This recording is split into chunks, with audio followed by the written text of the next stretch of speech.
Shanghai at home in Pudong district, on reduced pay and playing computer games to lift the gloom. 25-year-old Chinese engineer Terry is in the lockdown half of Shanghai.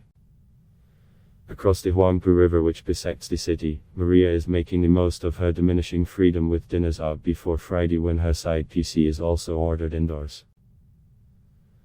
Shanghai, China's economic engine room and largest city with 25 million people, is being split in two as authorities conjure new ways to control a lingering virus that is challenging China like never before. The city, the cradle of China's youth culture, fashion and international finance, is now also the heart of the country's worst COVID-19 outbreak in 2 years. On Wednesday it recorded nearly cases as the Omicron variant whips through, shaking China's stated zero-COVID strategy to crush clusters wherever they emerge. From New York and London to Bangkok and Tokyo, many of the world's major cities are opening up and learning to live with the virus.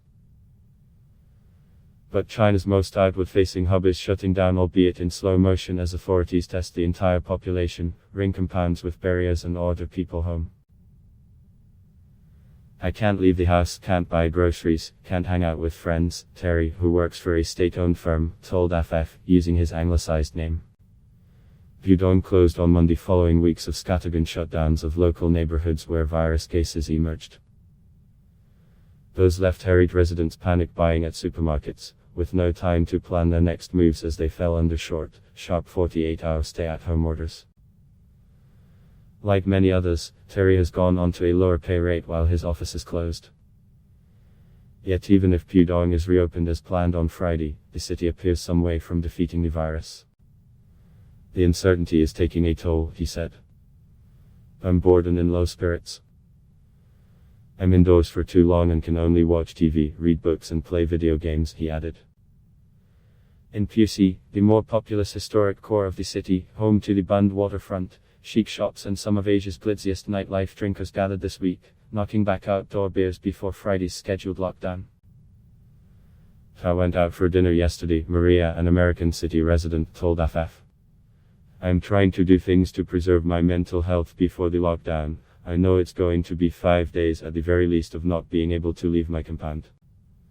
On Anfu Road, where Puxi's wealthy and fashionable meet for coffee, Shirley, a 42-year-old design worker, said she also planned to make the most of the days ahead.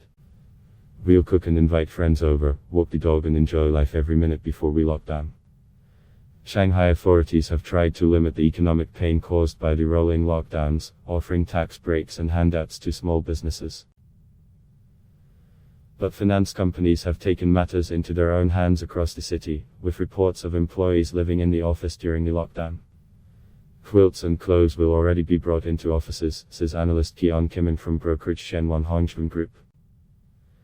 Many residents are sanguine in the face of the new lockdown, seeing it as a necessary evil after weeks of targeted measures with limited success. The number of cases continued to increase, Frank Wang, a wine trader in Shanghai's Pudong district, told FF. I think this new policy will achieve very good results and let our lives return to normal. But elsewhere, frustration at China's dogmatic approach to the virus is seeping out, with empty shop shelves testament to the anxiety of residents scrambling for fresh food, while social media hosts a mix of dry humor and increasingly caustic commentary.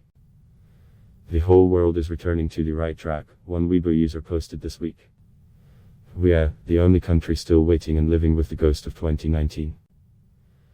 As Shanghai experiments with unconventional control measures, a weary public is again facing a pandemic which shapes their daily lives for more than 2 years since it began.